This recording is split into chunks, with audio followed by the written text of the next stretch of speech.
I've been meaning to do an updated top 5 Blades video for a long time, but rather than retread my BaeBlades, I thought I'd do something a little different. So which 5 Blades have the absolute best designs?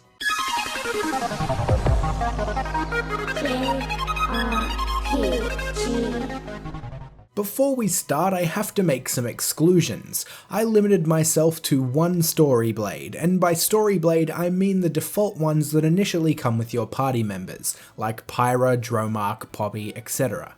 And the other one is that I am excluding Praxis and Theory from this list because if I didn't, they would just win. They would win every list I ever did about Blades because I just love them. So maybe this is more like a top 6 since Praxis and Theory would always be number 1 if I didn't make this little rule here to keep it more interesting. I'm also excluding Cosmos and Telos. They did have a fairly minor redesign to suit the aesthetic of Xenoblade Chronicles 2, but I wanted to highlight the more original designs that only appear in Xenoblade Chronicles 2. The final thing I want to mention is that this is obviously my own opinion. We all like different things, and these 5 blades I'm about to list just happen to be the 5 I find to have the most awesome designs, other than Praxis and Theory of course. I also couldn't put these 5 in an order I was happy with, so I'm not even going to number them. Azami was one of my first rare blades I got on my first playthrough, and I remember watching The Awakening and thinking, god damn, this is cool. She's kinda scary, but ultimately really unique. Her concept art with the shadow hands just makes her all the better. I just really like Azami's design. Spoilers for the rest of this list, Dagus is the only male to break into it, but how couldn't he? I'm a sucker for anti-heroes and pompous jerk characters, and the way Dagus is when you first get him and throughout his quest is just great. His Awakening is another one that I just love, and I kinda have this obsession with fire when it comes to characters. Back when I used to be more into wrestling, my favourite wrestler was always Kane.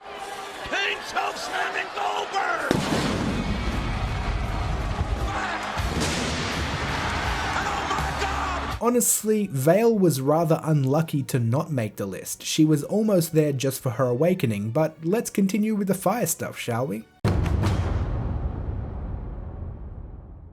Yep, Bridget won my one story blade only spot. This was probably the hardest to choose, honestly. I love Mithra and Poppy and most story blades really, but I think Bridget just edges it out in the design category.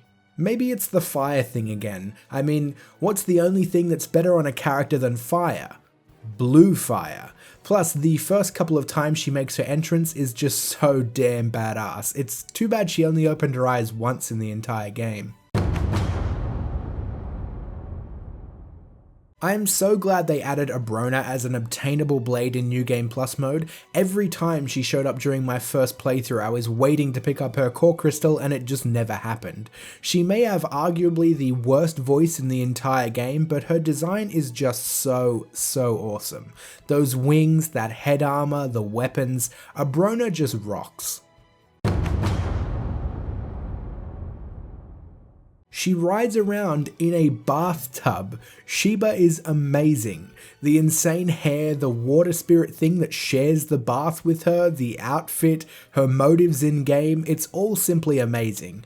I used Sheba for a long time after getting her, and seeing her drive that bathtub still puts a smile on my face. And that's my list in no particular order, but I'm super interested to hear what you guys think, so head on down to the comments and tell us which 5 blades you think have the best designs. Thanks for liking, subscribing and sharing, and I'll see you all soon.